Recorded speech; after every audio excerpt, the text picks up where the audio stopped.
Here, Ben. On phones. Okay. Growing up, my passion was to help others and be that person that anybody could go to for help. I've always felt as if I could make a difference in the world and I could make an impact on people's lives. It wasn't until I got to high school that I decided I wanted to be a substance abuse counselor. I'm not really sure what drove me into that direction, honestly, but I knew it was something I absolutely wanted and was going to work hard for. I took it as my fate, but I had my fate tested when I met my best friend Charlie last summer. It was a huge curveball that I got thrown at me that I wasn't really expecting. But honestly, who was ready for the unexpected? Nobody, and that's the sad reality of it. I met Charlie last summer through mutual friends, and right away we hit it off, and we became best friends right away. We went out together all the time. We always met up with our friends. We went to movies, and he was my shoulder to cry on and my person to laugh with until my stomach hurt. I genuinely loved Charlie as my best friend until things turned around unexpectedly. Life was so good with him, and it was almost too good to be true. I always heard things about Charlie before I met him, but you shouldn't judge a person by the way you hear things. As a couple months went down the road, Charlie's behavior started to change, and so did his priorities, and so did his outlook on life. I took it as if maybe something was going on in his life that I didn't know, but it was none of my business to ask. And it wasn't until about October of last year, Charlie got arrested. Nothing serious really happened, but it was serious enough to put him in jail for a night.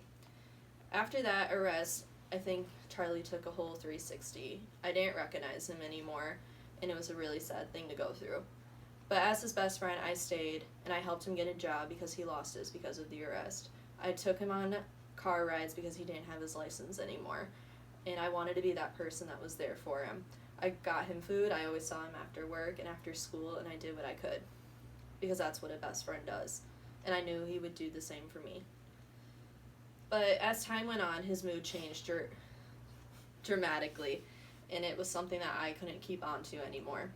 He started drinking a lot and doing a lot of drugs, and that is something I don't approve of.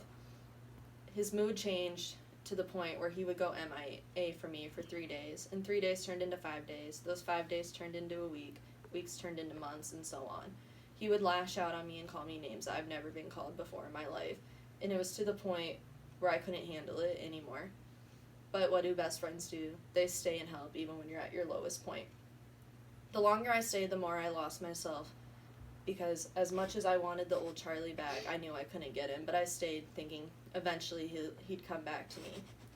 But there was so much drugs and alcohol involved that I couldn't stay any longer. If he wasn't drunk, he was high, and if he wasn't high, he was out doing things that would worry me. I had constant anxiety attacks thinking if he was in a ditch or in jail, and I was constantly crying, and the person that made me smile was the reason why I wasn't smiling anymore. Months went on, and things changed a lot more and got worse, as if I thought they couldn't get any worse. But finally, Charlie moved out onto his own house, and I thought that would really make a huge difference, and I was thinking that would be the turning point of our relationship and our friendship. But it wasn't. It made things a lot more worse, and I think it's because he thought he could have more freedom. And that freedom led to more poor decisions that I couldn't stop myself. I want to say it was up until a couple months ago I decided to take myself out of the picture, out of Charlie's life and out of our friendship. I lost myself so much that a lot of people didn't even recognize me anymore, and I had people constantly asking me if I was okay when I really wasn't. I missed myself, and it was hard losing myself to someone who didn't want to be fixed. Something I learned out of this lesson was to not be that person to stay in somebody's life that's broken, because you can't break yourself over someone who's already broken. A quote that I had listened to was, "Everything will be okay in the end, and if it's not okay, then it's not the end," and I truly believe in that.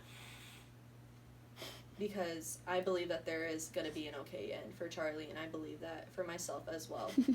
It's still hard to talk about, because you want the best for someone, and as much as you want the best, sometimes they can't get that, and sometimes you have to take yourself out of that picture. I hope in the end Charlie will be okay, as I'm going to be okay, as I've been taking steps by rekindling new friendships, by finding new hobbies, and doing the things I love without him and without his presence behind me. My lesson is, if someone has a drug or alcohol problem, please help them get help, and don't lose yourself over someone who's already broken. Okay, you can click the red button.